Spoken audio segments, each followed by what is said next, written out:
Salam, hər vaxtınız xeyir. Bugün tropik iqlim qurşağı haqqında danışarıq. Tropik iqlim qurşağı əsas iqlim qurşağı olub, il boyu tropik hava kütləsinin hakim olduğu ərazilərdə yayılmışdır. Bildiyimiz kimi tropik hava kütləsi iki tipi var. Dəniz tropik və kontinental tropik. Buna görə də tropik iqlim qurşağı da iki tipə ayrılır. Kontinental tropik hava kütləsinin yayıldığı ərazilərdə kontinental, yəni səhra tropik iqlimi, rütubətli, yəni dəniz tropikinin yayıldığı ərazilərdə isə rütubətli tropik iqlim qurşağı hakimdir. Bu da əsasən materiklərin sahillərində keçən soyuq və isti cərəyanlarla, belə deyə, soyuq və isti cərəyanların təsiri də burada yüksəkdir. Belə ki, materiklərin qərb sahillərində soyuq cərəyanlar keçdiyi üçün əsasən kontinental tropik, şərq sahillərində isə isti cərəyanlar keçdiyi üçün və isti cərəyanlar da rütubətli hava yaratdığı üçün əsasən materiklərin şərq sahillərində, yəni tropik iqlim qurşağının yayıldığı ərazilərdə dəniz tropik iqlim tipi hakimdir. Kontinental tropik iqlim tipində yağıntılar çox aşağıdır. Həmçinin sutkalıq amplitudu da yüksəkdir. Sutka ərzində temperatur gündüz vaxtı daha çox belə deyək, qum səthi isinir, gecə vaxtı isə çox soyuduğuna görə sutkalıq amplitudu da yüksək olur. Buxarlanmanın kəmiyyəti çox aşağıdır, lakin mümkün buxarlanma, yəni buxarlanma qabiliyyətinin kəmiyyəti çox yüksəkdir. Burada orta illik yağıntı 50-100 mm arasında dəyişir. Kontinental tropik iqliminin yayıldığı ərazilərdə fiziki aşınma prosesi sürətli gedir. Bu iqlim tipində həmçinin üzvi aləm çox zəifdir. Əsasən rütubətlənmə əmsalı da vahiddən, yəni birdən aşağıdır.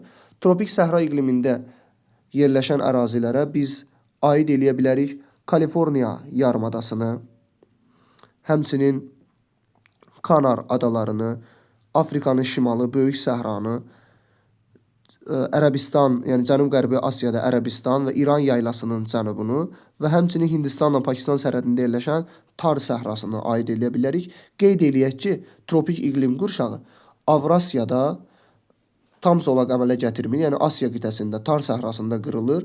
Bunun səbəbi də musson yağışlarının təsiridir. Yəni Cənubi Asiyada və Cənub-Şərqi Asiyada musson yağışlarının təsiri nəticəsində kontinental tropik iqlim tipi tam zolaq əmələ gətirmir.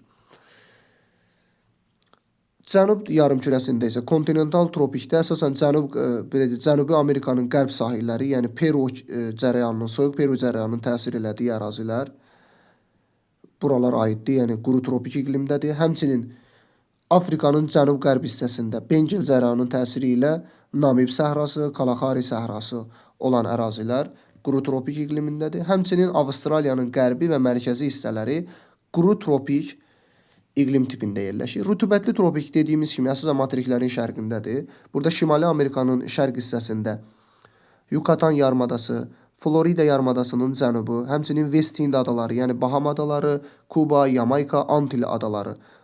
Bunlar rütubətli tropik iqlim tipində yerləşir. Bundan əlavə Cənubi Amerikada cənub-şərq hissəsi, yəni Braziliya yaylasının cənub-şərq hissəsi rütubətli tropik iqlimindədir. Afrikanın şərq hissəsi, Əjdaha dağlarının şərq ətəkləri rütubətli tropikdir. Həmçinin Madagaskar adasının cənubu rütubətli tropikdir. Həmçinin böyük su ayırıcı dağlarının şərq ətəkləri də rütubətli tropik, yəni dəniz tropik iqlim tipində yerləşir. Qeyd eləyək ki, dəniz tropik iqlim tipində yağıntılar əsasən il boyu bərabər paylanılır.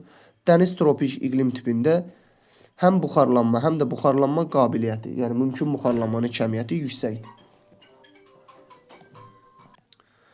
Quru tropik iqliminin yayıldığı ərazilərdə əsasən səhra landşaftı formalaşır, yəni səhra təbii zonası formalaşır. Amma rütubətli tropik iqliminin yayıldığı ərazilərdə dəyişkən rütubətli meşələr, yəni rütubətli ərazi olduğu üçün dəyişkən rütubətli meşələr təbii zonası formalaşır. Bu da yəni məsələn West Hind adalarında, həmçinin Avstraliyanın şərqində, Afrikanın cənub-şərq hissələrində, Braziliyanın cənub-şərq hissələrində özünü doğruldur.